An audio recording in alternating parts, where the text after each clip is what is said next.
The draft came up through the floor of the west stair at the 3rd hour after midnight, and I knew before my lamp confirmed it that something behind the old door had moved.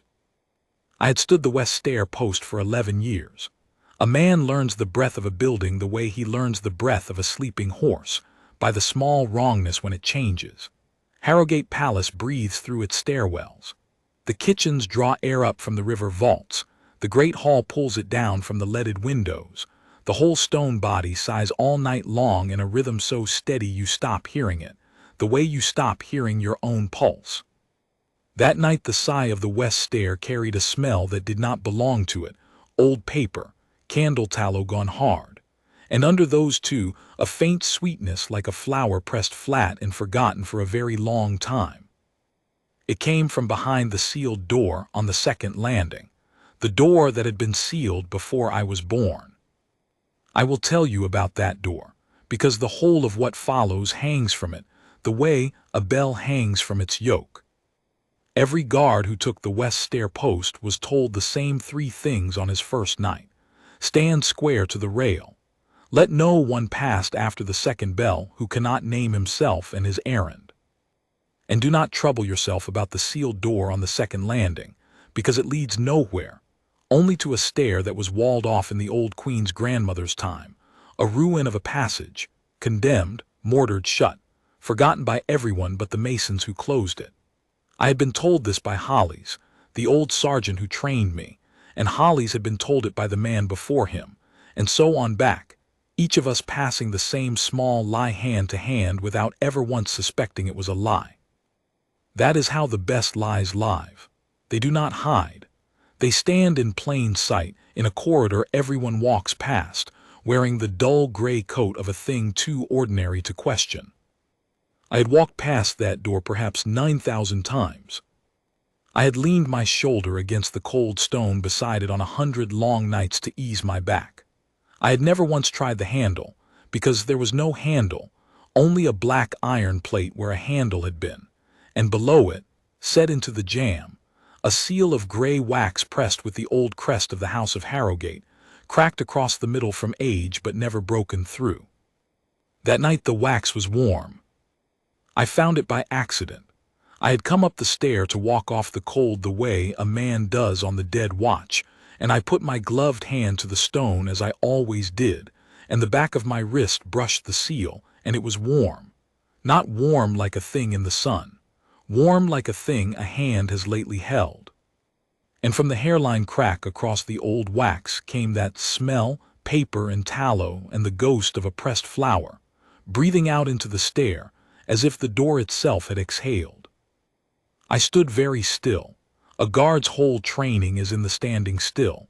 The arrogant think it is emptiness, that a man at the post is a coat on a peg with nothing behind the eyes. They are wrong. The stillness is where all the thinking happens. In that minute of standing still I thought, someone has opened this door. Someone has opened it and closed it again and pressed the wax back over the seam to make it look untouched. And they did it badly, in haste, and they did it within the hour, because the wax has not had time to cool. And then I thought a colder thing. I thought someone has been opening it for a long while, and tonight is only the first time the building chose to tell me. I did not force the door. A guard who finds a wrong does not become a thief in the same breath. He reports, he records, he waits for the proper authority. That is the spine of the thing, but I will not pretend I felt calm. My heart was going like a drum under the wool, and I had to remind myself to keep my face the blank, square, eyes-forward face that is the only face the post allows. I marked the hour in my head, 20 minutes past 3, and I marked the smell, and I marked the warmth of the wax, and I went back down to my post, and I stood square to the rail, and I waited for the dawn, and I did not sleep, and in the long gray climb toward morning, I made a decision that would cost me a great deal before it was through. I decided I would find out who had a key to a door that had no handle. My name is Corwin Vance. I was 41 years old that winter, a guardsman of the Queen's house at Harrowgate, sworn to the service of Her Majesty Queen Saralind of the line of Harrowgate. May her reign be long. I had a small room over the stable yard, a back that ached in the cold, a sister married to a wheelwright 2 days' ride to the south, and no living thing that depended on me but a gray cat that came to my window for scraps. I tell you these small things so you understand I was nobody. I was a man at a post. I had no faction, no patron, no ambition past doing the next watch well and the one after that. I was exactly the kind of man a clever wrong relies on, too low to be feared, too dull to be suspected, too disciplined to ask a question above his station. That, it turned out, was the wrong sort of man to choose. Because a man with nothing to protect has nothing to lose by telling the truth, and a man who has stood one post for 11 years knows that post better than anyone alive, better than the steward who oversees it, better than the chamberlain who never climbs to it, better, in the end, than the one who thought the door was his secret. When the bells rang the dawn watch, I gave over my post to young Ardle, who was 19 and yawning, and I did not go to my bed. I went instead to the place where every wrong in a great house leaves its first faint footprint, which is the place no one thinks of, the record of the keys. Harrowgate keeps a key room off the lower gallery, a windowless stone closet hung floor to ceiling with iron, every key on its numbered hook, every hook listed in a great ledger bound in green leather, and over the whole of it presides a man named Pelham Drain, keeper of the keys, who has the soul of a ledger himself, narrow, ruled, and certain that nothing in the world matters that cannot be written in a column. I had known Pelham 15 years. We were not friends. But we were two old men of the lower service who had watched a great many fine people come and go, and there is a kind of trust in that which is better than friendship, because it is built on nothing either of us wanted from the other. I told him I had a question about an old key. I did not tell him why. Pelham looked at me over his spectacles for a long moment, and then he said the thing that turned my whole quiet morning into the first step of something I could not stop. He said, "Which one? The second one's not been right for a year." I kept my face. "The second what, Pelham?" He sniffed and turned back to his ledger, already half sorry he had spoken. "Never mind it. Tired talk. What's your old key, then?" But I had heard it, and a man does not unhear a thing like that. The second one's not been right for a year. There was something in this house that came in twos, and one of the two had been wrong for a year, and Pelham Drain had known it long enough to be weary of knowing it. I leaned my forearms on his cold stone counter the way I had leaned my shoulder on the stone by the sealed door 10,000 times. Easy, in no hurry, a man with all the dull morning in the world. "Pelham," I said, "I've stood the west stair 11 years. There's a door on the second landing. Sealed, they tell me. Leads nowhere, they tell me. I want to see what hook its key hangs on." He went still in the particular way a careful man goes still when you have stepped, without knowing it, exactly where he was afraid you would step. Then he laughed too quick. "That door's got no key. It's mortared, Corwin. There's nothing behind it but a fall of stone." "Then there's no harm showing me the empty hook," I said. "Every key has a hook, even the dead ones." "You taught me that yourself." He had. 15 years ago, a younger Pelham, proud of his system, had walked me down these iron walls and told me his great principle, that a key without a hook is a key that can do anything because no one knows where it is or what it opens, and the whole purpose of the keyroom was that no such key should exist in Harrowgate. Every key on a hook, every hook in the ledger, nothing loose, nothing unaccounted. He had said it the way a priest says a creed. He looked at me now, and I watched the creed war with the fear in his face, and the creed won a little, because it always does in men like Pelham. That is the best thing about them and the most dangerous thing for the people who use them. He got up. His knees cracked.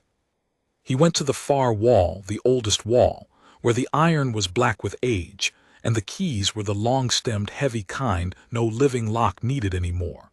And he ran his thumb down the green ledger, down and down, to a line near the bottom written in a hand a century dead. "Here," he said, "West Stair, second landing, condemned passage, listed, hook 140. He turned the ledger so I could see. There was the line brown ink old as the lie itself, and there was the hook number 140 plain on the wall. The hook was empty. "Mortared door," Pelham said again, but his voice had gone thin. "Key kept on the hook for the record, that's the way of it. The masons gave it back when they closed the passage, and it's hung there ever since, doing nothing, year on year." "Then where is it now?" I said. We both looked at the empty hook. A small square of cleaner stone showed behind where a key had hung a long time and lately had not. The dust around it was disturbed.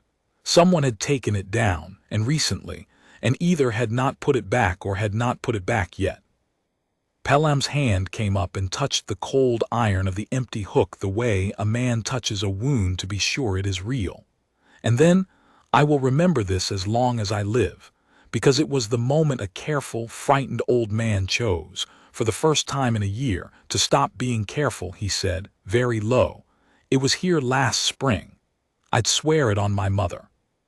It was here, and then on a morning I came in and it wasn't, and I told myself I'd find it loose somewhere and never did, and I was afraid to say I'd lost a key from my own room because that's the one thing a keeper cannot lose. So I let it lie. God forgive me, Corwin, I let it lie. The second one's not been right for a year." "What do you mean, the second one?" I said. "Pelham, what second one?" And he told me the thing that split the morning open. There were two ledgers. There had always, he said, been one ledger, the green book, the true book, the one I was looking at, the one that named Hook 140 and the dead key and the condemned passage. That was the record as it had stood for 100 years. But 3 years ago, when the household accounts were reorganized under the new Lord Steward, a second ledger had been made, a fair copy, they called it, a clean modern duplicate to be kept in the steward's own office for convenience, so that the great offices need not send a runner down to the keyroom every time they wanted to know what opened what. A sensible thing. Pelham had copied out the whole of his green book by hand into a new red one, every line, and sent the red one up to the steward's office, and kept the green one in his closet, and for 2 years the two had matched each other line for line, twin records of every iron thing in Harrowgate. And then, a year ago, they had stopped matching. "I'd no call to compare them," Pelham said. "Why would I?" But the steward's clerk came down one day to settle an argument about the cellar locks, and he had the red book under his arm, and we laid them side by side on this counter, and 3 lines were wrong. 3. The cellar lines I'd come for, those matched, but 3 other lines, old lines, dead passage lines, the red book named different hooks than the green, as if someone had gone into the red copy and quietly moved a few keys from where they truly hang to where it would be convenient for them to hang. On paper, where no one would ever look, because the passages are dead and no one ever calls for those keys. And one of the 3, I said because I already knew, was Hook 140. Pelham looked at me and the fear in his face had become something worse, something like grief. 140, he said. In the red book it's been struck through. A clerk's stroke, neat as you like, and a note in the margin in a hand I don't know. Condemned passage cleared and sealed, key destroyed, line closed, as if the key never was, as if there's nothing there to have a key for.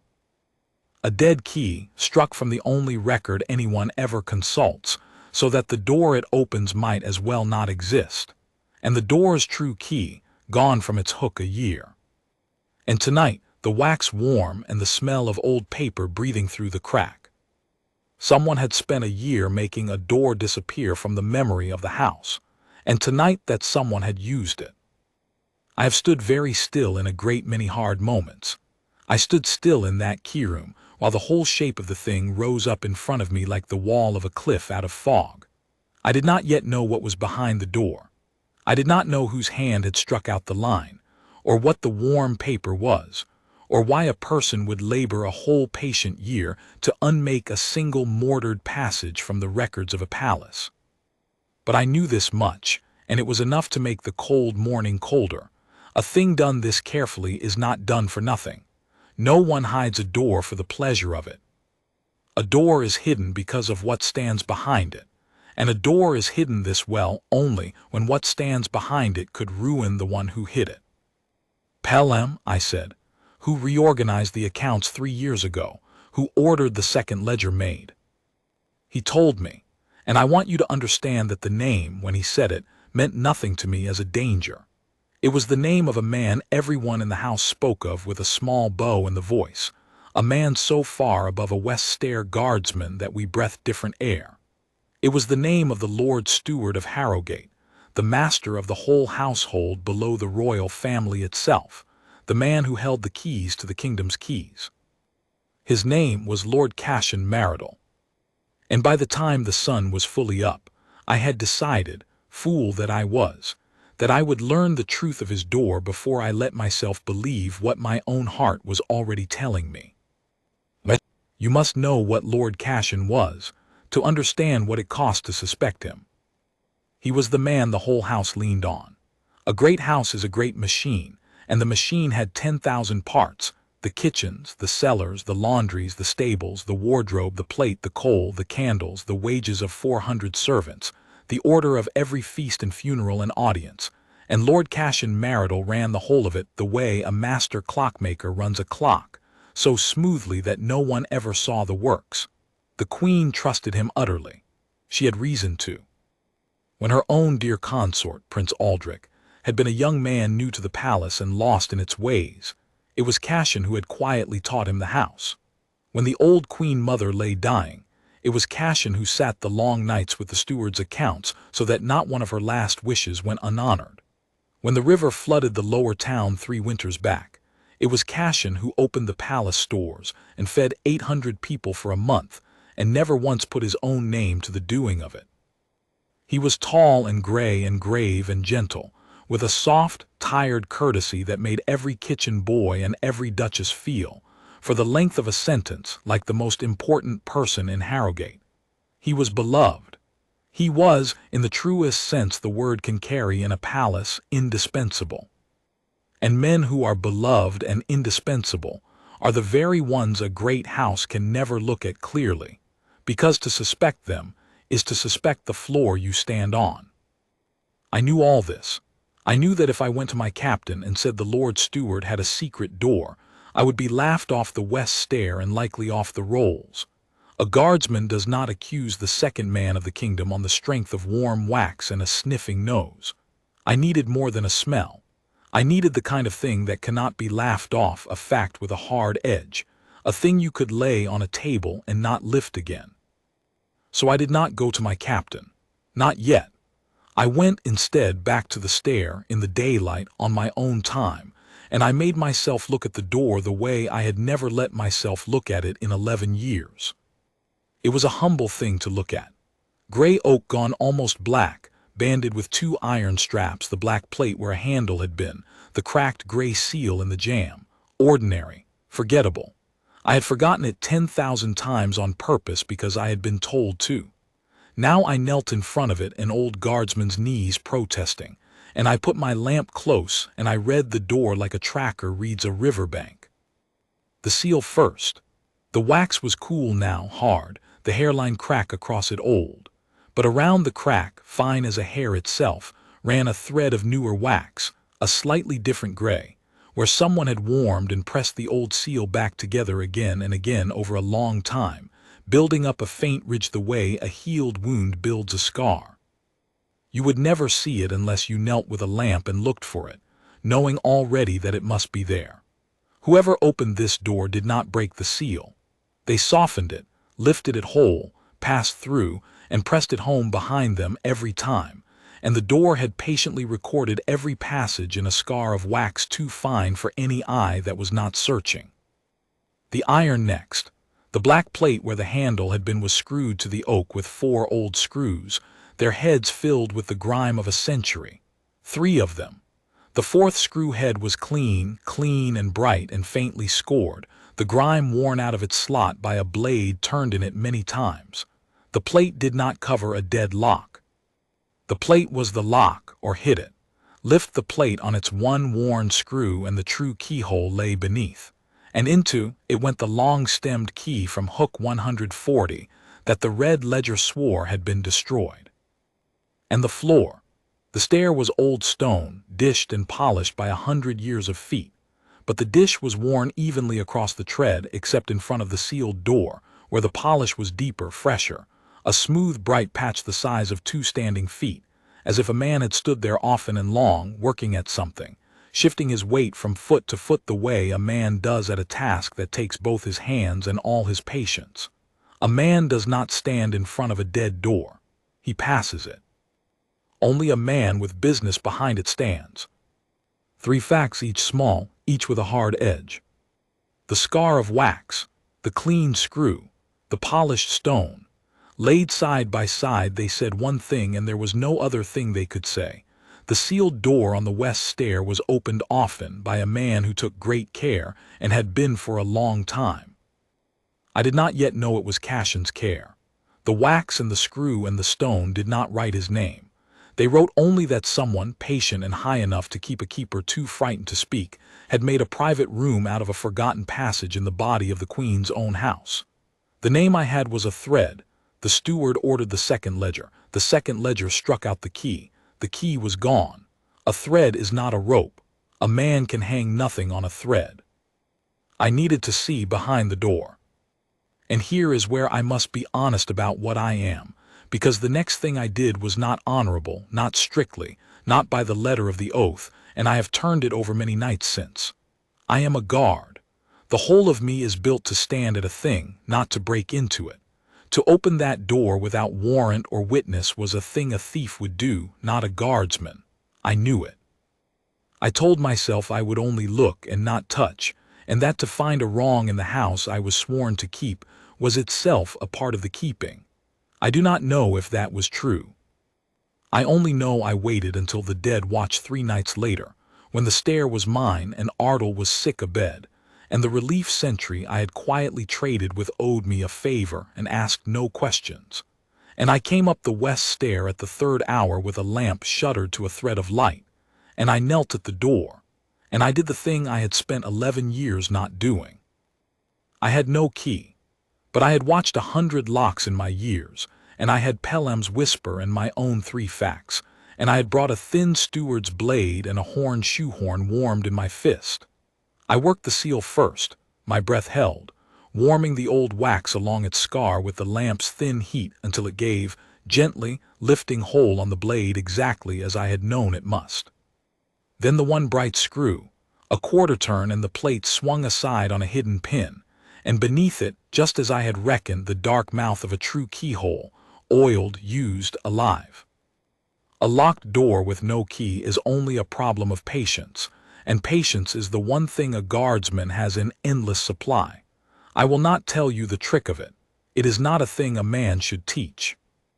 I will only say that the lock, like the screw and the seal, was kept too well, oiled and turned so often that it had grown loose and willing, the way a much-used thing does, and after a long quarter hour of held breath and aching knees, it gave under my blade with a small dry click that, in the dead silence of the stair, sounded to me like a bell tolling my whole old quiet life to an end.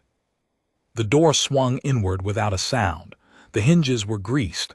Of course they were greased. Everything here was kept. And the smell came out to meet me, old paper, hard tallow, and the ghost of a pressed flower, and behind it the dark. I unshuttered the lamp. It was not a fall of stone. It was not a condemned passage. It was a room. A small room, low and stone-vaulted, the size of a modest pantry, fitted into the thickness of the old wall where the condemned stair had once turned. And it had been made, with great patience and over a great length of time, into the most private office I have ever seen. There was a writing desk, narrow and old, its leather worn pale where forearms had rested. There was a stool worn to the same pale shine as the stone outside the door. There was a candle branch, the tallow stalactited down it in years of drippings. There was an oil lamp with a clean chimney, lately filled. There was a low iron stove, cold now, with a flue I could not see the run of, vented somewhere into the great breathing throat of the house so that on a winter night a man might sit here warm and hidden, and at work while the palace slept around him and never knew it held him. And there were the boxes. Along the far wall, on plain deal shelves a careful joiner had fitted into the old stone, stood rank on rank of black tin boxes, the kind a lawyer keeps deeds in, each with a small brass frame on its face, and in each frame a card, and on each card a date in a neat gray hand. The dates ran back along the shelves from right to left, the newest near the door, the oldest in the dark at the far corner where the lamp's light went thin. I read the nearest card. It said the name of the present year.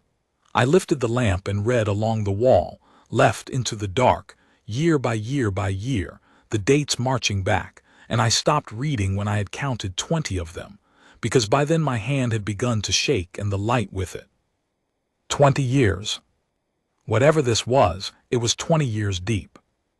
It had been begun when I was a boy with no thought of any palace, and it had gone on, box by box, year by patient year. In a hidden room behind a door I had leaned my tired shoulder against 10,000 times, the whole of my service, the whole of my watch, a wrong growing in the wall at my back while I stood square to the rail and let no one pass who could not name himself and his errand. I set the lamp on the desk. My hands had steadied. A guard's hands steady when the work is in front of them, however the heart goes. I would look. I had told myself I would only look. I told it to myself again now, and this time I half believed it, because I understood that whatever was in these boxes was no longer a thing I could unknow, and that the looking had already cost me everything the not looking had bought. I opened the newest box. It held letters. Not love letters. I want to be plain about that at once, because in a palace the first thing a low mind reaches for is a low cause, and I reached for it too, in the first half-second, and was ashamed. These were not the letters of a man and a woman. These were letters of state. They were folded in the long fashion of official correspondence, sealed and resealed, some in the hand of clerks, some in fine private hands, and they were arranged in the box in order, with slips of paper between them in the same neat gray hand that wrote the cards, and the slips were notes. A private man's notes to himself, about what each letter was and what it was worth, and to whom. I read 3 of them by lamplight in that cold stone room, and the floor of my life tilted under me. The first was a letter from the envoy of a neighboring crown. I will not name the realm. It does no good now, and the wound between the kingdoms was healed at a great price, and need not be reopened in a guardsman's account. A letter proposing terms, in the careful poisoned language of such things, by which a certain great office of Eldermoor might be persuaded to lose the realm's correspondence at the moment it most needed finding, and to find the foreign realm's correspondence at the moment it most needed losing.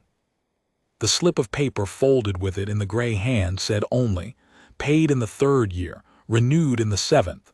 The marsh tariff was the price, see box 7.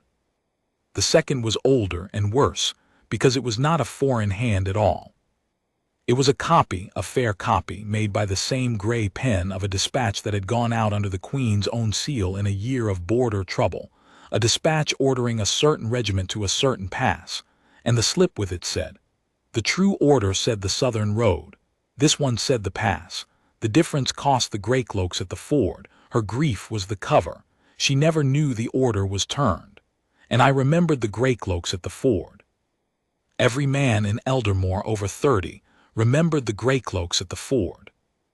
It had been the great sorrow of the early years of the reign.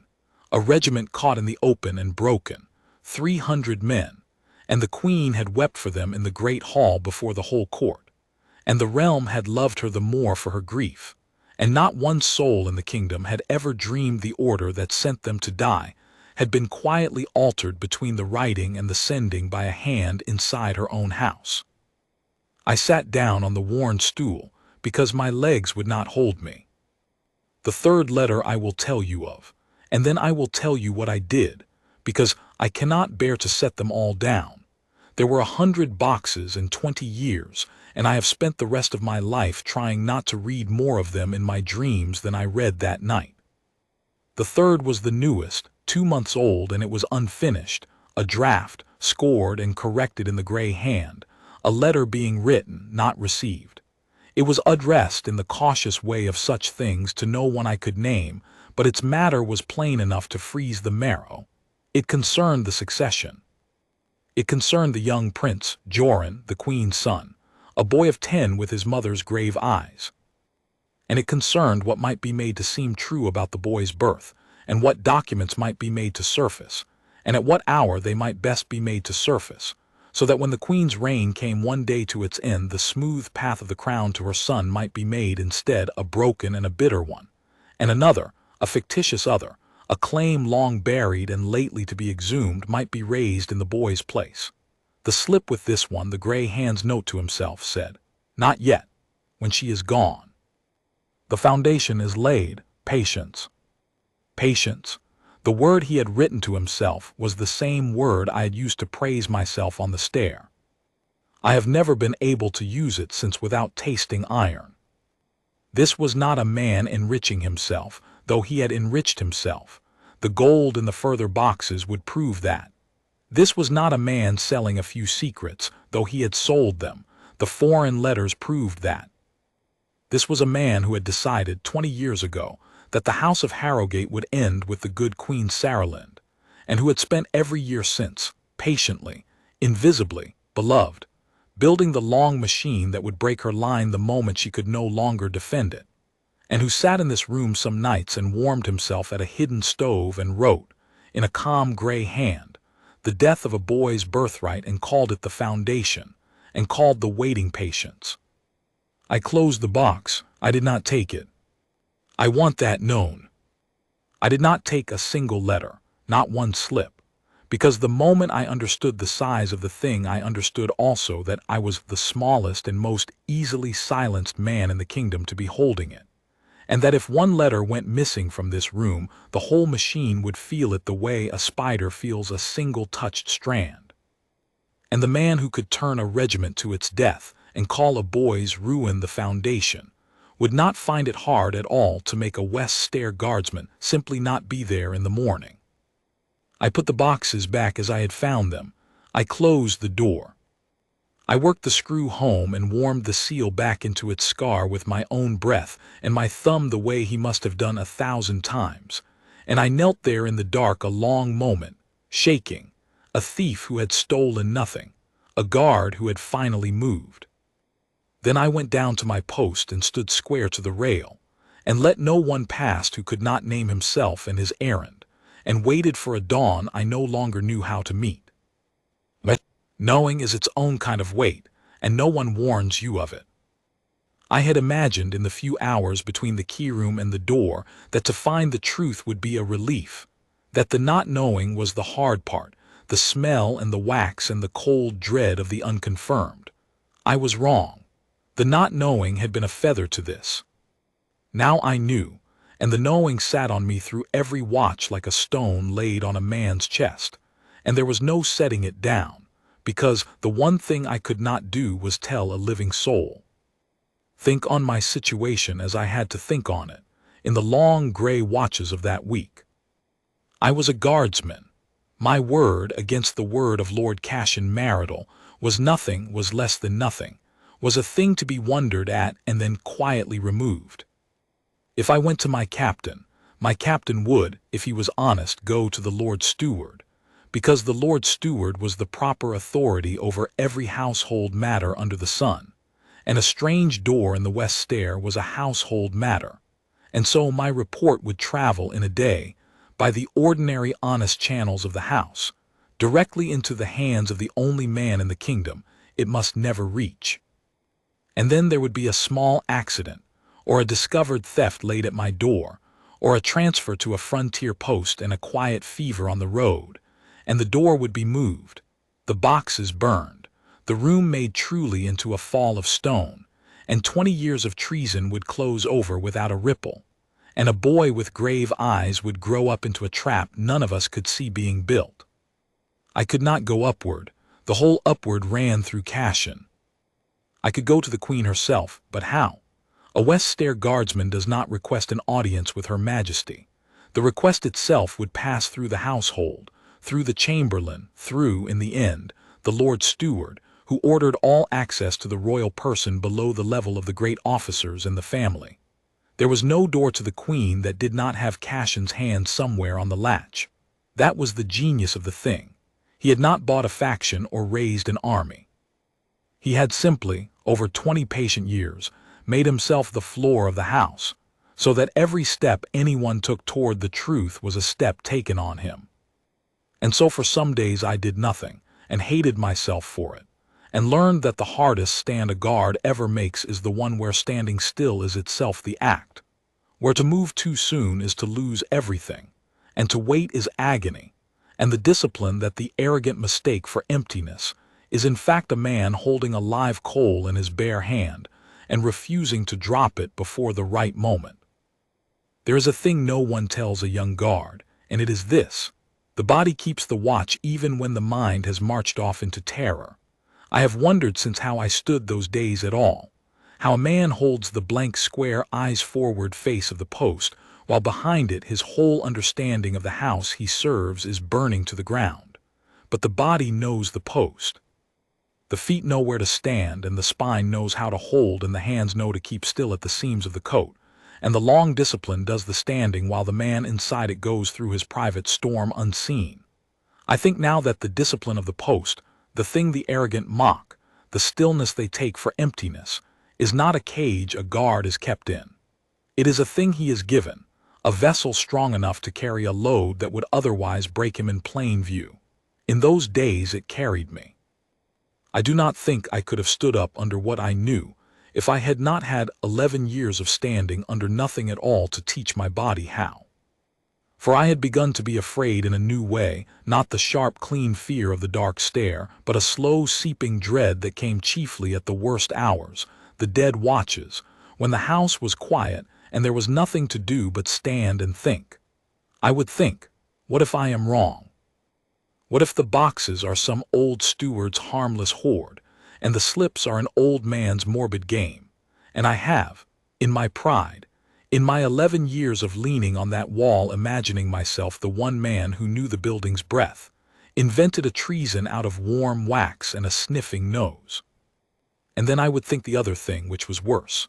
What if I am right, and I am the only one who knows, and I die tonight of a fall, an accident, a quiet fever, and the knowing dies with me, and the door stays sealed, and the boy is named and grows and reigns a little while and is then, on some far morning I will not live to see, undone by a claim risen out of a box behind a wall, and no one ever knows it began here, with me, with a guard who found the truth and was too small to make it heard. That second thought was the one that kept me from sleep. It is one thing to fear for yourself. It is another to be the single thread on which a thing hangs, and to know how thin a thread you are and how easily snipped. I watched Cassion that week in the daylight in the ordinary running of the house, and the watching was the strangest grief I have known. There he was in the great gallery, grave and gray and gentle, bending to hear a kitchen girl's worry about her sick mother, and ordering her sent home with a purse. There he was in the forecourt, a kind word for the stable boys, a hand on the shoulder of a weeping page who had broken a dish of state plate, telling him gently that dishes were only dishes, and a frightened boy was worth more than any plate in Eldermoor. There he was at the foot of the great stair when the young prince and the little princess came down with their tutors, sweeping them a courtly bow that made them both laugh, the boy Joran straightening and bowing gravely back as a prince should, and Cassion's gray face soft with what looked, for all the world, like love. And I knew that the same hand that had touched the page's shoulder had drafted, in a cold stone room, the careful ruin of that bowing boy. I knew that the gentleness was real and the treason was real, and that both lived in the one man without the smallest war between them, and that this, more than the foreign letters, more than the greycloaks at the ford, was the thing I could not get my mind around. I had thought a traitor must be a cold man, a hard man, a man you could read in the set of his mouth. Cassion was the warmest man in the palace. He was warm because warmth was the perfect coat for what he was. No one suspects the floor. It was the little princess who decided me. Malin, 8 years old, the queen's daughter, a small grave creature with a habit of escaping her nurses and turning up where she was not meant to be. She came up the west stair one afternoon while I stood my de relief. She should not have been there. No child should have been on that stair alone, chasing a gray cat, my gray cat as it happened, the one that came to my window, and she came to a breathless halt in front of me, this small person in a blue dress, and looked up the whole great height of me to my face and said, "Have you seen a cat? He's gray and he's mine now, even though Lord Cashin says he belongs to the stables." Lord Cashin says. The cat had found its way to a princess's affection, and Lord Cashin, gentle Lord Cashin, knew the cat by sight and had an opinion on whose it was, because Lord Cashin knew everything and everyone in the house, down to the stable cats, because that was his trade, the knowing of everything, and he turned the knowing of everything into the moving of everything. And one day he meant to move this child out of her brother's path or her brother out of hers. And she stood in front of me in her blue dress asking after a cat. I am not allowed to speak at my post. I broke the rule. I said, very low, not moving my eyes from forward, "He went up toward the Leeds, Highness. He'll come down when he's hungry." They always do. And she beamed at me as if I had given her the moon, and said, "Thank you, guard," with enormous dignity, and went off down the stair calling the cat's name. And I stood there with my live coal, and I knew I would burn my whole hand to ash before I let any harm come near that child through a door I had found and said nothing of. But I still could not move upward, so I made the only move that was sideways instead of up, and it was the most dangerous move of all, and I made it the next morning. I went looking for the one person in Harrowgate who stood near the Queen and did not owe her place to the Lord Steward. There was such a person, exactly one, and everyone in the lower service knew of her, and most were a little afraid of her, and her name was Dame Usselt Varon. She was the Queen's old governess, had been the Queen's governess when the Queen was a girl, had taught Saralind her letters and her sums, and, the lower service said, her spine. And when the girl became a queen, she had kept the old woman by her not as a servant but as a kind of conscience, a sharp, small, ancient lady with a cane and a tongue like a paring knife, who held no office anyone could name and answered to no one but the Queen herself, and went where she pleased and said what she liked, and was the only soul in the palace. It was whispered that the Lord Steward could not get round, because she had known him as a young man and was not ever charmed. Dame Usselt charmed by no one. It was her whole reputation. I did not know her. I had no right to approach her. But she walked in the lower garden every morning at the same hour, rain or shine, leaning on her cane, alone, because she liked to be alone and everyone had the sense to let her. And on the morning after the princess and the cat, I put off my coat of office and put on my plain coat, and I walked in the lower garden at her hour. And when she came along the gravel, I did not bow too low or speak too soon. I waited until she had nearly passed me, and then I said very quietly to the air, the way you say a thing you must say and must not be seen to say, "Dame Usselt." The cellar key for the west stair condemned passage was struck from the steward's red ledger a year ago, and the door it opens is not condemned, and I have stood guard over it for 11 years without knowing it, and I do not know who in this house I can trust but you. She did not stop. She did not turn her head. She was far cleverer than I, and she kept walking, her cane going tap, tap on the gravel, and I thought I had ruined everything, that she would summon a guard and have me taken, that I had misjudged the one card I had. And then, 3 steps past me without turning, in a voice as dry and light as a turning page, she said, "Come and read to an old woman this afternoon, guardsman. My eyes are not what they were, and I am told you have a good plain voice for reading aloud. 3 o'clock, the east turret, bring nothing." And she went on along the gravel, tap, tap, and never looked back, and I stood in the lower garden with my heart going like a drum, and understood that I had, at last, found a second person who would carry the coal. The east turret room was small and round, and full of the smell of dust and dried lavender, with a single deep window, and 2 hard chairs and walls of books that no one had read in 30 years. Dame Usselt sat in the better chair with her cane across her knees and a shawl about her shoulders and her small bright eyes on me from the moment I came through the low door. And she let me stand a while, the way she let everyone stand a while, to see what I would do with the silence. I did with it what I had spent 11 years learning to do. I stood square and quiet and waited. "Well," she said at last, "you have the bearing, sit. We are reading the sermons of Brother Aldous in case anyone troubles to ask, and you have a tedious flat voice, and we are both very bored. That is our story, and we will keep to it. Now tell me the true one, and tell it the way you would make a report to a hard captain, facts in order, no flourishes, no fear. I have outlived 3 plots against this house, and I have no patience for a man who decorates." So I told her.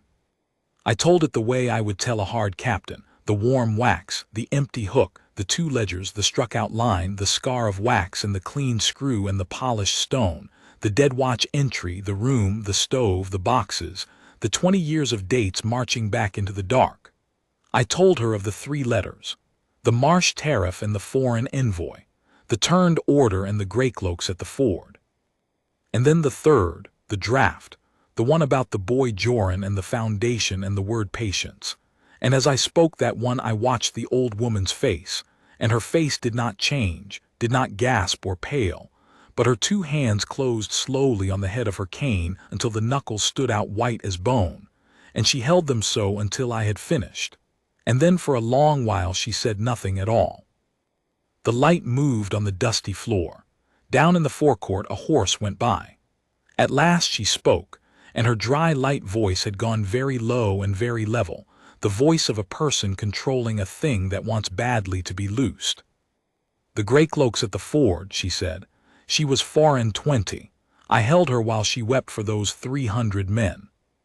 I told her grief was the price a sovereign pays for a crown, that the order had been right and the loss the fortune of war, that no blame lay on her. I told her that. I believed it. She looked at me, and there was something terrible in the old bright eyes. 'You are telling me,' I comforted my girl with a lie, and that the lie was put into my mouth by the man who had murdered those soldiers with a stroke of a pen, and that he stood in the room while I said it, grave and gentle, and let me do his comforting for him. 'Yes, dame,' I said, 'I think that is what I am telling you.' She nodded slowly. 'Then we will be very careful,' she said, 'because a man who can do that can do anything and has had 20 years to lay his snares, and we are an old woman and a tired guardsman, and we are entirely alone, and the moment he knows we know, one of us will fall down a stair.' She fixed me with her eye. 'How many know what you have told me?' 2 now, dame. You and I and the keeper of the keys knows the ledgers do not match and is too frightened to say so. He does not know what I found behind the door. I have not told him. The fewer the safer.' 'Good, keep the keeper frightened and ignorant. A frightened, ignorant man is a quiet one. Now hear me.' She leaned forward on the cane. 'You have done the hardest thing already, which was to find it and not run to the wrong door with it. Most honest men would have gone straight to a captain and been dead within the week and never known why. You waited. That is the whole of soldiering, young man, not the moving, the not moving until the moving will land. You have the soul of a far better officer than your post. Now we must do the second hardest thing, which is to get the truth into the one pair of hands in this kingdom that can act on it, the Queen's own, without it passing through a single channel that touches the steward, and there are almost none. He has spent 20 years making certain of that. Every ordinary road to her runs over him." "Then what road is left?" I asked. "One," she said, "me. I am the last road to her he never closed because he could not. A queen will dismiss a chamberlain, a captain, a steward, but she will not dismiss the woman who taught her to read. He knows it galls him. He has been kind to me for 30 years for exactly that reason, the way a man is kind to a lock he cannot pick." She smiled without any warmth at all. "But hear the trap in it, guardsman. My word alone is no better than yours. If I go to Saralind and say, 'Your beloved steward, the man who has run your house flawlessly for the whole of your reign, the man you trust above your own brother, is a traitor of 20 years standing who altered the order that killed the Greycloaks and means to break your son's succession. What will she do? She will love me. She will be gentle with me. And in her secret heart she will think, the old woman is failing at last. Her mind is going soft and dark. How sad, and she will set a watch on me to keep me from harm. And the watch she sets will be arranged by the steward, because the steward arranges all watches, and we will have warned no one but our own enemy. She rapped the cane once on the floor. A truth this large cannot be spoken. It must be shown. We must put a thing into her own hands that she cannot disbelieve. Not your word, not mine, but his hand, his gray pen. Something out of that room, laid on a table in front of her, that says traitor in his own writing, where there is no room left to think the old woman has gone soft.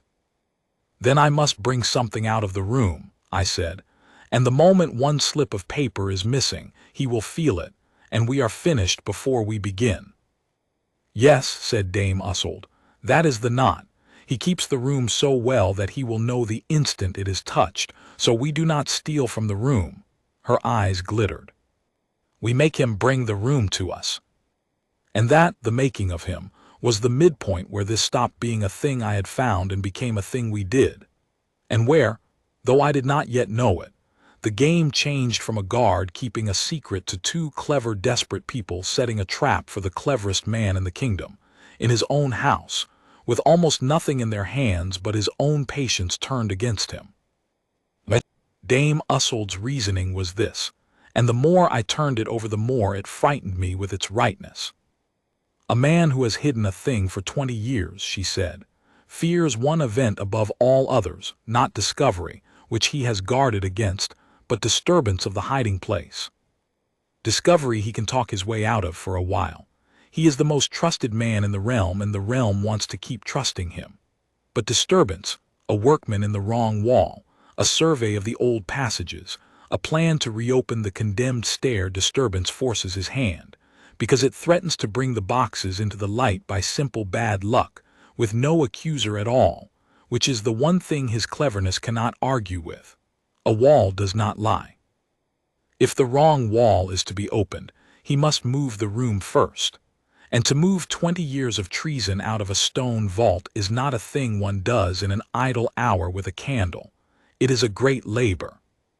It takes time, and hands, and carriage, and above all it takes him out from behind the desk and into the corridors, carrying the very thing he has spent 20 years never being seen with. So, she said, we frighten the wall. We do not go near him. We do not go near the door. We make the house, in its ordinary blundering way, decide all on its own to open the west stair, and we let him do the rest. The harder he works to save his secret, the more he carries it about in the open, and the more chance there is to catch him with it in his hands, where his word cannot save him, because a man cannot grave and gently explain a tin box of treasonous letters he is carrying down a back stair at midnight. The trouble was the frightening of the wall. We could not simply propose to reopen the condemned passage. Any such proposal would, like everything else, climb the household to the Lord Steward's desk, and he would smother it gently, too costly, too dangerous, the old masons knew best, leave the dead stair to its rest, and that would be that, and we would have shown our hand for nothing. The order to disturb the wall had to come from above him. It had to come from the one quarter he could not smother. It had to come, in effect, from the crown. And how, I said, do an old woman and a guardsman make the crown order a building survey? Dame Ussold smiled her cold smile. We do not make the crown do anything. We make the crown's pride do it. Tell me, guardsman, what is happening in this house in 5 weeks' time? I knew it as every man in the service knew it. In 5 weeks the young Prince Joran would turn 11, and there was to be a great keeping of it, not a coming of age. He was too young for that, but his first formal presentation to the assembled nobility of Eldermoor as the heir, a ceremony of old standing in the House of Harrowgate, the naming of the heir, in which the boy would stand at the head of the great stair before the whole court, and the lords would come up to him one by one and pledge their houses to his line. It was the Queen's particular joy. She had spoken of it, the lower service said, for a year. It would be the proudest day of her reign.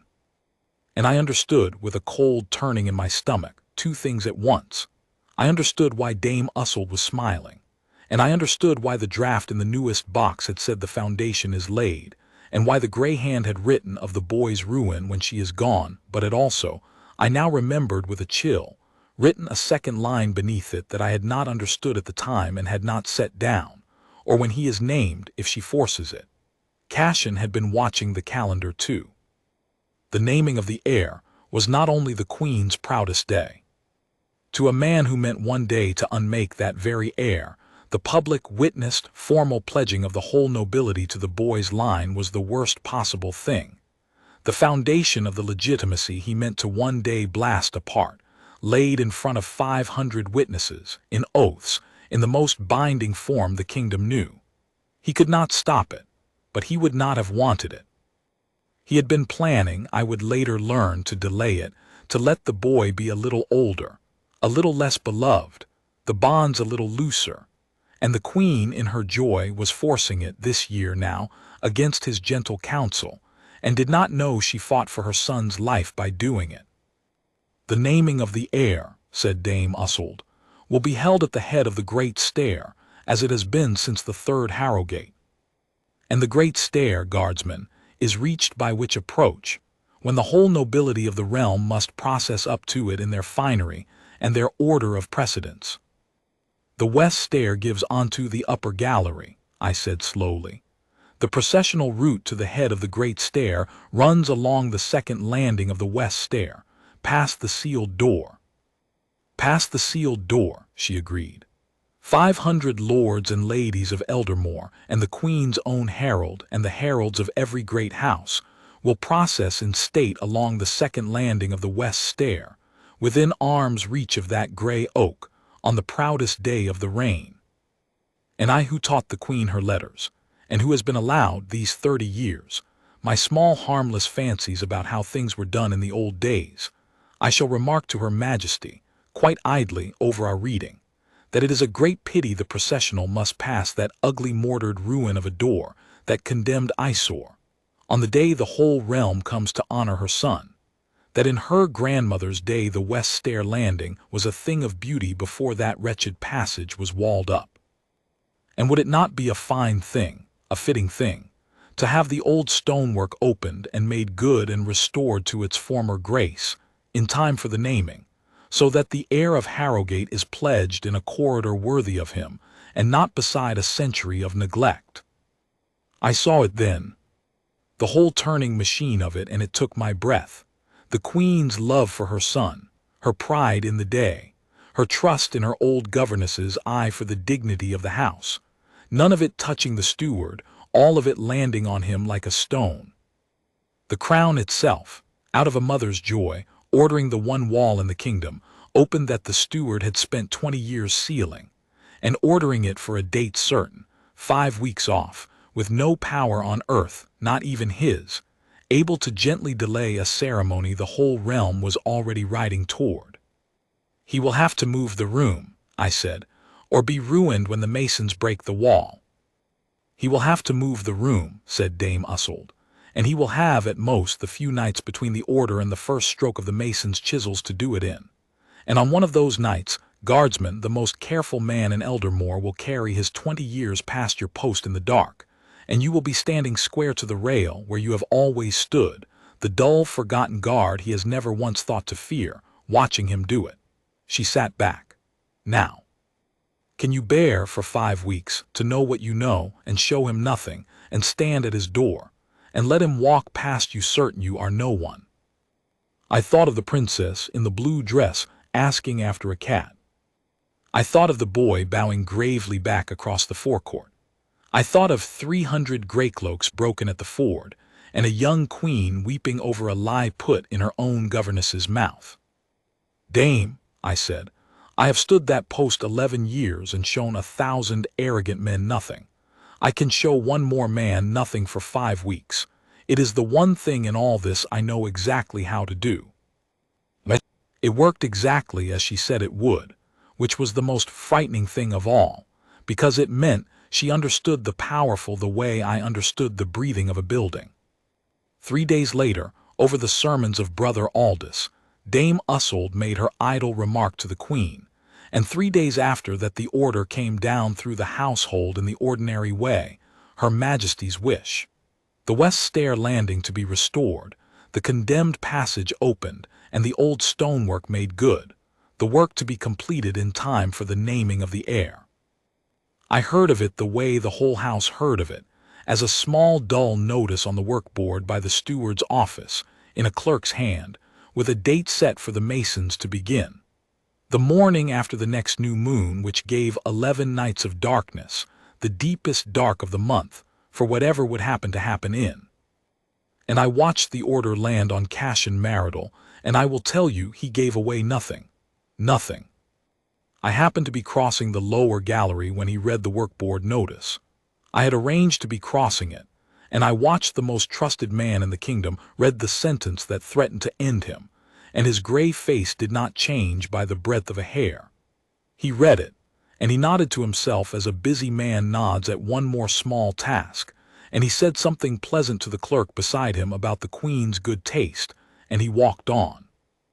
If I had not known, I would have seen a steward noting a household chore. It was only because I knew that I saw the other thing, that as he walked on, his hand, his quiet gray hand, had closed at his side into a fist, just for a moment, just for 2 steps, and then opened again smooth, and was a steward's hand once more. A man may govern his face for 30 years and never learn to govern his hands. Watch the hands. Dame Ussold had taught me that in the turret. Watch the hands.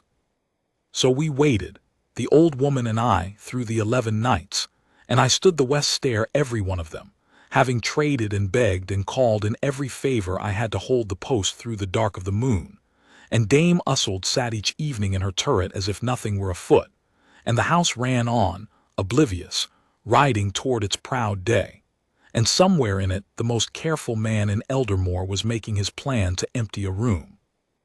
And on the 7th night, it all nearly came apart, and I learned what it is to taste victory and have it turn to ash before it is swallowed. The 7th night was the darkest, the very pit of the new moon, and I knew in my bones it was the night.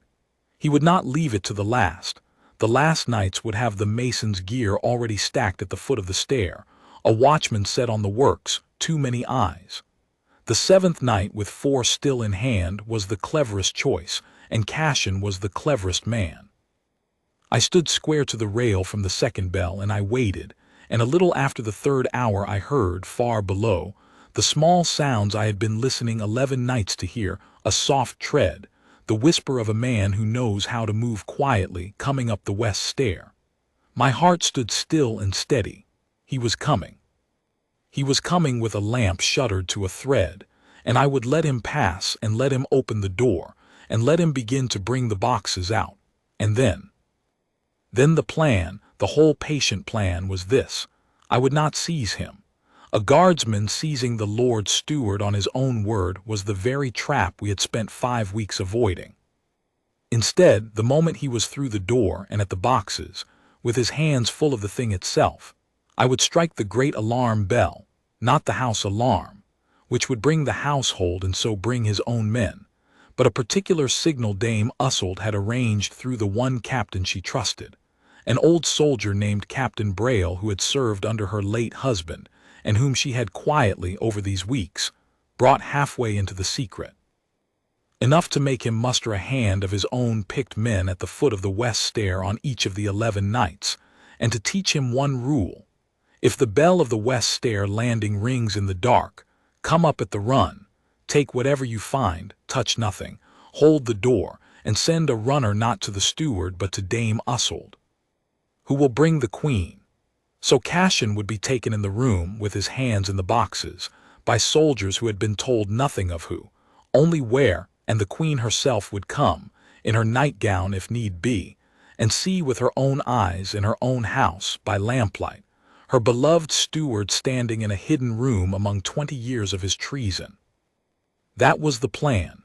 It was a good plan, And on the seventh night it broke in my hands because the soft tread coming up the stair, when it rounded the turn into my lamplight, was not Lord Cashin Marital. It was the Princess, Malin.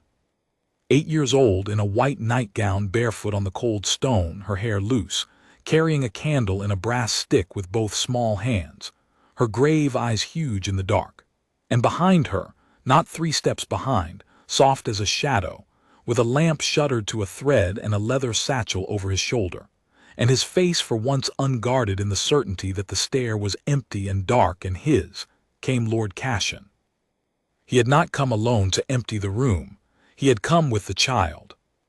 And in the half-second before either of them saw me, my whole soul went cold with a horror past anything in the boxes, because there was only one reason in the world the most careful man in the kingdom would bring a sleeping princess up a dead stair in the pit of the night, on the very night he meant to carry his treason past my post, and I did not have the bell yet rung, and I did not have the soldiers up. And I was one man on a stair with a child between me and a traitor who had murdered 300 soldiers with a stroke of his pen and would not, I knew now, with absolute and freezing certainty, find it hard at all to lose one small girl down the dark of a condemned passage and call it a tragedy of a sleepwalking child and weep at her funeral with the rest. I had time in that half-second to understand the whole shape of his cleverness one last terrible time. He had not been driven only to empty the room. The opening of the wall was his danger, yes, but a cornered clever man does not merely flee a trap, he turns it. The naming of the heir was 5 days off. A grief in the royal house, the loss of the little princess, the queen prostrate, the court in mourning, would postpone it. Would postpone it for a year, perhaps more. You do not pledge a realm to an heir while his mother weeps for his sister. And in that year the foundation would loosen, and the boy would be a year less beloved, and the man who arranged all things would arrange the rest. He had found a way to make the wall's opening serve him after all. He would empty the room on the same night that a sleepwalking princess, found wandered onto the very condemned stair the masons were about to open, met with a fall. 2 birds. The room saved, the naming broken, and Lord Cashin Marital weeping graver and gentler than any man in Eldermoor over the small white coffin. How he had got her there I learned later, and it was the simplest, foulest thing. He had gone to the nursery, the children's own beloved Lord Cashin whom no nurse would think to bar, and he had woken her gently and told her, the great kind man, that he had found her grey cat, that it had climbed into the old west stair and was crying to be let out, and would she like to come, very quietly, and rescue it herself, just the 2 of them, a secret, and be a hero before her mother woke. And she had taken her candle and her brave heart, and gone with him up into the dark, to save a cat that was, even then, asleep on my windowsill over the stable yard. Then the half-second was over, and the princess saw me, and her grave little face broke into the brightest smile in the world, and she said, far too loud for the dark, "Oh, the cat guard. Lord Cashin's helping me find my cat. He's in the old wall. Can you hear him crying?" And Lord Cashin Marital stopped on the stair, 3 steps below his secret door, with a satchel on his shoulder and a sleeping realm around him, and a child's hand he had not yet quite taken, and he looked up at me, at the dull, forgotten west stair guard he had walked past 10,000 times and never once feared, and for the first time in 20 years, on the grave, gray, gentle face of the most trusted man in the kingdom, I watched something move that he could not govern. He saw that I was not surprised. A man woken to a guard at his post is surprised, fumbles, explains. I did none of it. I had been waiting. He read it in an instant. He was far too clever not to read in my stillness and my steady eyes and my unsurprised face the one fact that undid him, that I knew.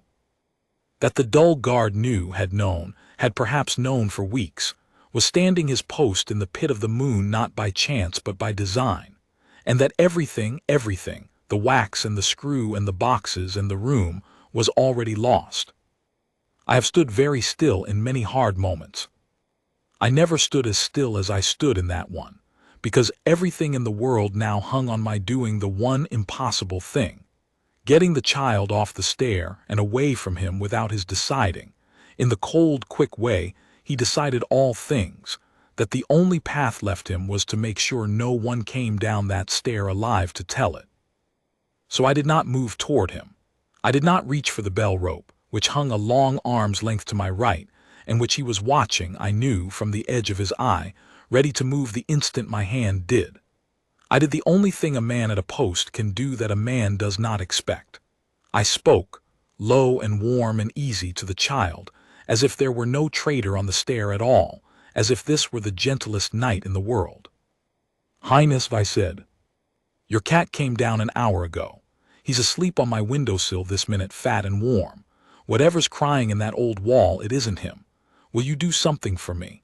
Will you go to me very quick and very quiet down to the bottom of this stair, where there's a good soldier called Captain Betrayal waiting in the dark, a friend of Dame Usseld's, and tell him these exact words? Can you carry them like a message?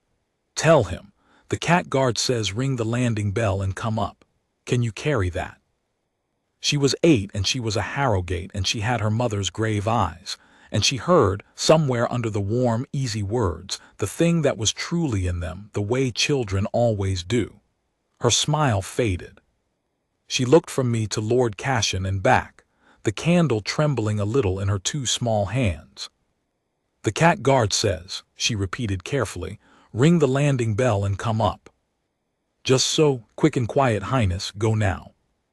And Lord Cashin Maridal, who had governed his face for 30 years, made the single mistake of his life, which was that he reached for her. It was a small movement, gentle even then, his quiet gray hand going out toward the child's shoulder to draw her back, to keep his hostage, to keep his second bird, and it was the most natural thing in the world, the great kind man steadying a little girl on a dark stair, and to any eye but mine it would have looked like care. But I had spent 5 weeks learning to watch the hands. And the hand told me the truth the face was still hiding, that he had chosen, in the cold, quick way he chose all things, and that the thing he had chosen was to keep her. I moved.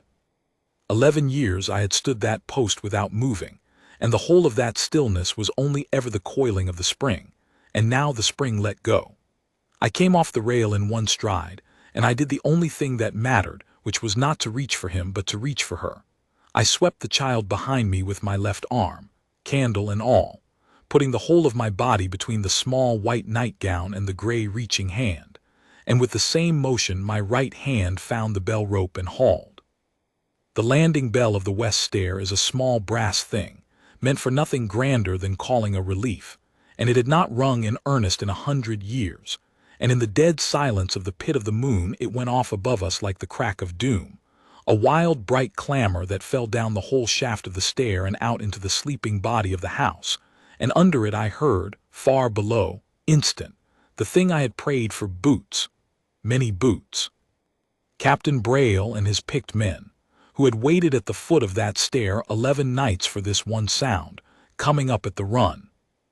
Lord Cashin heard them too, and the grave gray gentleness went out of his face all at once, like a candle pinched, and what was left under it was the thing that had drafted a boy's ruin and called it the foundation, not rage, not fear, but a cold, swift reckoning.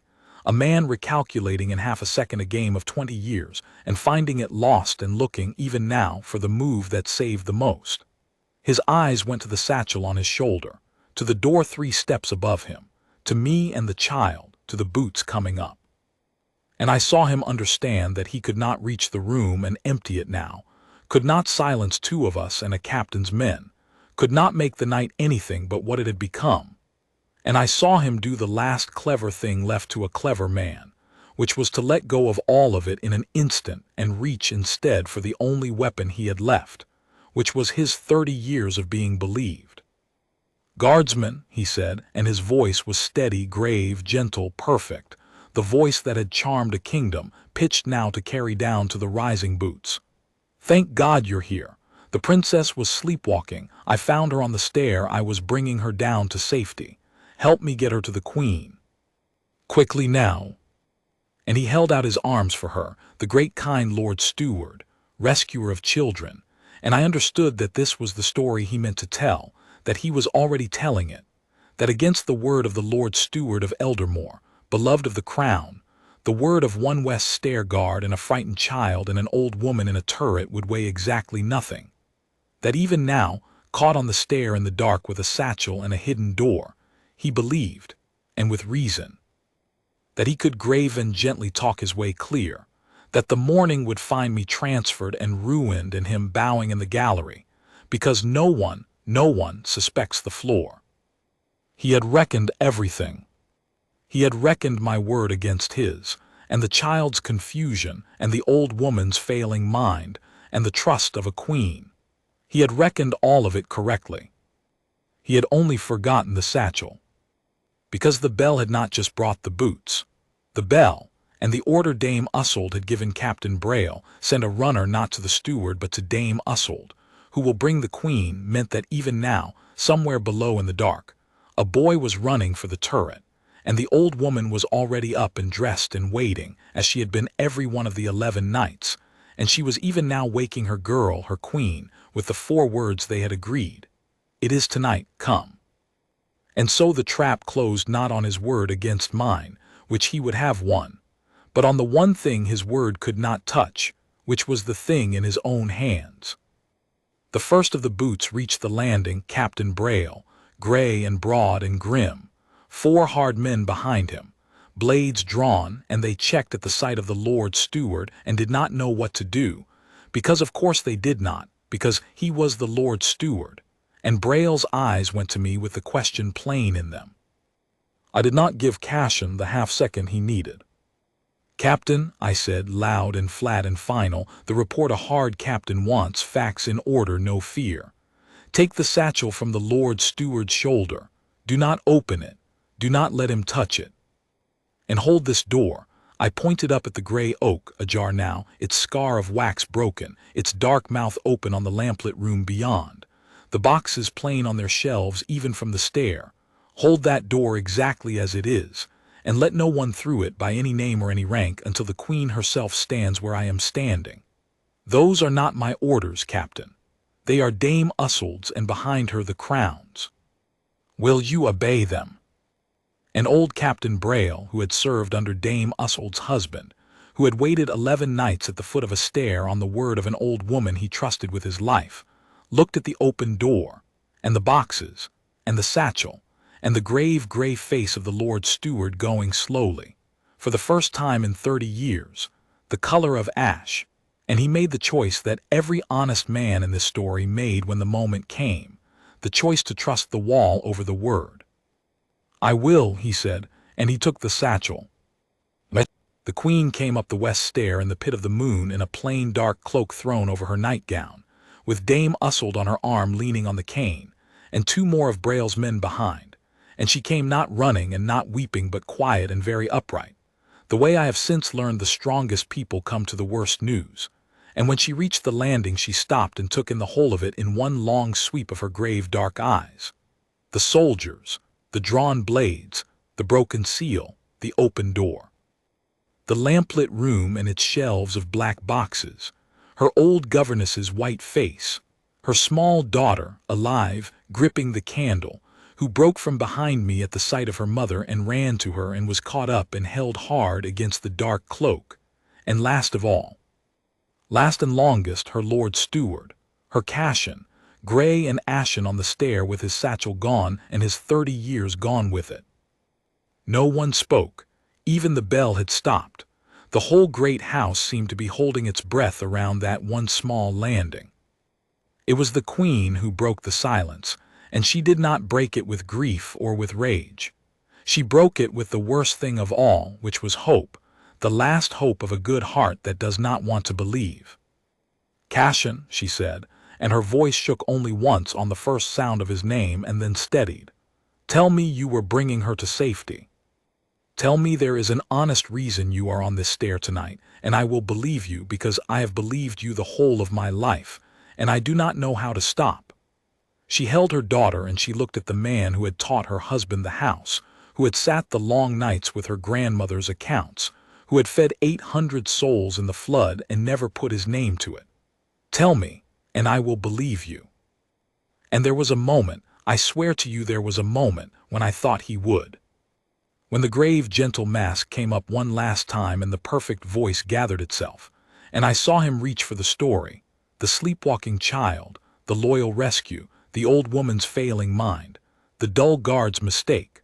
Saw him weigh it, even now, against the open door and the satchel and the Queen's terrible hope, and saw him calculate as he had calculated for 20 years, whether the floor might hold one last time. It was Dame Ussold who took it from him. She let go of the Queen's arm and she stepped forward on her cane, small and ancient and unafraid, and she did not look at Cashin at all. She looked at the open door. "Open the nearest box, Captain Braille," she said. "The one by the door with this year's date.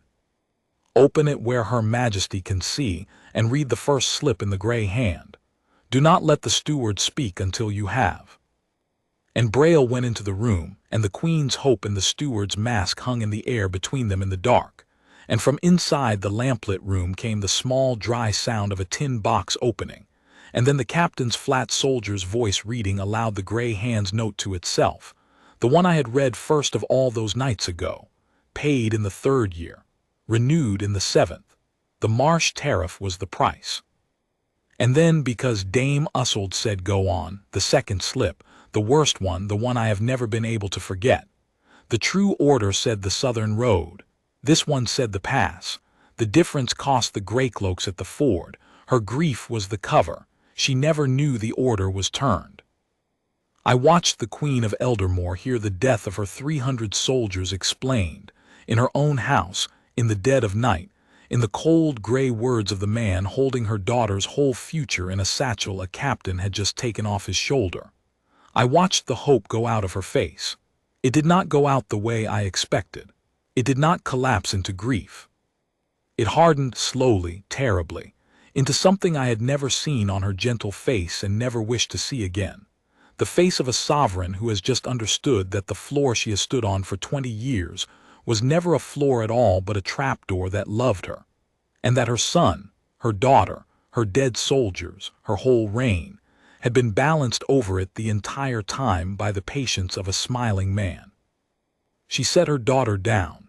She put the child's hand into Dame Ussold's, and she turned and faced Lord Cashin Marital, and when she spoke again the shake was gone and the hope was gone, and what was left was the crown itself. "You altered the order," she said. "You sent the greycloaks to the ford. And you stood beside my bed of grief, and you let my own dear governess comfort me with the words you had given her, and you watched me weep, and you went home and you wrote it down so you would remember the price." She did not raise her voice. She did not need to. "And tonight you woke my daughter with a lie about a cat, and you brought her up a dead stare in the dark, because you needed a grief in this house to break my son's naming, and you had decided which of my children to spend." The words fell like stones into still water. "Look at me, Cashin. 30 years I have looked at you and never once seen you. Look at me now and let me see you at last." And he looked at her. And the mask came down, all the way down for the first and last time, and what was under it was not a monster, which was the most frightening thing of all. It was only a man. A tired, gray, clever, ordinary man who had decided, 20 years ago, for reasons that had long since rotted into mere habit, that he knew better than the crown what the kingdom should be, and who had spent a whole life serving that decision so patiently and so well that the serving had become the only thing in him left alive. He did not rage. He did not plead. He looked at the Queen who had loved him, and he said the only true thing I ever heard him say, in a voice gone flat and small and stripped at last of all its gentleness. "You were always going to be the good one," he said, "from a girl. I knew it when you were younger than she is now. The realm did not need a good queen. It needed a managed one. I have managed everything else in this house for 30 years. I do not know why you thought I would not manage you." And that was all.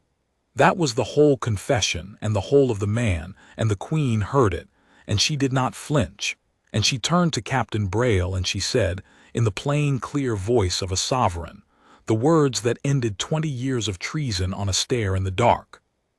"Lord Cashin Marital, you are no longer of my house. Take him. Seal this room and let no hand but mine and the high justices open one box of it. And send for the children's nurses and double the watch on the nursery, and wake no one else until it is light. For I will tell my own court, in my own words, in my own hall, when the sun is up. They took him down the west stair the way they had once told me the passage behind the door led into the dark, and away, and out of the breathing life of the house. He went quietly. He did not look at me as he passed. I think, to the very end, he never did quite see me. I had been the floor of his plan the way he had been the floor of the Queen's, the dull, forgotten thing too low to fear, and a man like that goes to his ruin still unable to believe it was the floor that gave way. The room was sealed that night under the Queen's own seal and Captain Braille's guard, and in the days that followed the high justices opened it box by box, 20 years of it, and what they found I will not set down, for most of it was laid before the court in the great inquiry, and the rest the crown keeps still, and a guardsman's account is no place for it. It was enough. It was more than enough. The foreign letters and the marsh tariff and the turned order, the gold in the further boxes, skimmed in 1,000 small, honest-seeming ways across 2 decades, the long, patient correspondence about the succession, the false claim he had been nursing in the dark to raise against the boy when the day came, and the draft about Prince Joran, the foundation, the patience, that one the Queen read alone, they said, and gave back to the justices without a word, and went and sat a long while in the nursery doorway watching her son sleep. The greycloaks at the ford were given their honor at last. The Queen stood before the court and before the realm, and she told the truth of the turned order, all of it, and she did not spare herself the telling, though no fault was hers. And the names of the 300 were read aloud in the great hall, every one, and the kingdom that had loved her for her grief loved her now for her truth, which is the rarer and the harder thing. A monument went up by the ford. I have seen it. There is a line cut into the stone that the Queen chose herself, and it says only, "They were sent wrongly. They are remembered rightly. It is the best epitaph I know."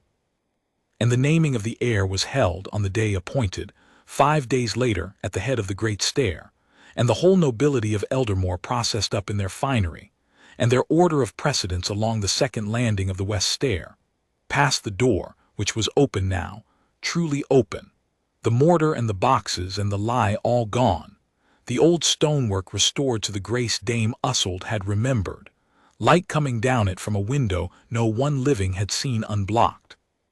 They had asked the Queen whether she would have the passage walled again, now that its secret was out, and she had said no.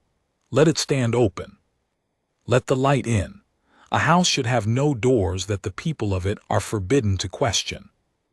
I stood my post that day, at the west stair, square to the rail, in my best coat with my buttons bright, and I watched 500 lords and ladies go past me to pledge their houses to a boy of 11 with his mother's grave eyes, and not one of them knew that the corridor they walked in their pride had so nearly been the grave of the very line they came to honor, or that the dull guard they passed without a glance had once knelt at a sealed door in the dark with a thin blade and a held breath and changed the course of the kingdom.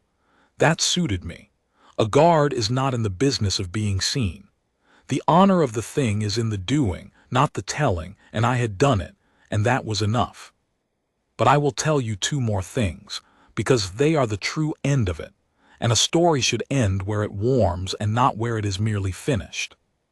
The first is that the Queen sent for me, once, quietly, by a road that did not run through any office, in the manner of a thing she wished to do without ceremony. I was brought to a small private room, and she came to me alone but for Dame Usselt at the door, and she looked at me a long moment with those grave eyes, and she said she knew the whole of what I had done, every part of it, the wax and the ledgers and the 5 weeks of standing at his door showing him nothing, and the bell, and the child swept behind my arm. And she said she had thought a long while on how to honor it, and had decided that the truest honor she could pay a man who had served her best by being unseen was not to drag him into the light he had never sought. There would be no medal pinned in the great hall, no name read out, No reward that would make me, ever after, the guard who caught the steward, a thing that would have ended my usefulness, and she thought my peace. Instead she gave me her hand, which a queen does not do for a guardsman, and she said, "I cannot make you a Lord Corwin Vance, for that would unmake the man you are, and the man you are is the most valuable thing in my house. So I will do the harder thing. I will simply know. For as long as I reign, there will be one post in this palace whose man the crown trusts as it trusts its own blood, and you will stand it, and only you and I and Dame Usald will ever know why. Is that honor enough for a man who does not wish to be seen?" And I said it was. It was more than enough. It was the only honor I could have borne. The second thing is the cat. The gray cat that had slept through the whole of that terrible night on my windowsill over the stable yard, while a princess climbed a dead stair to save him.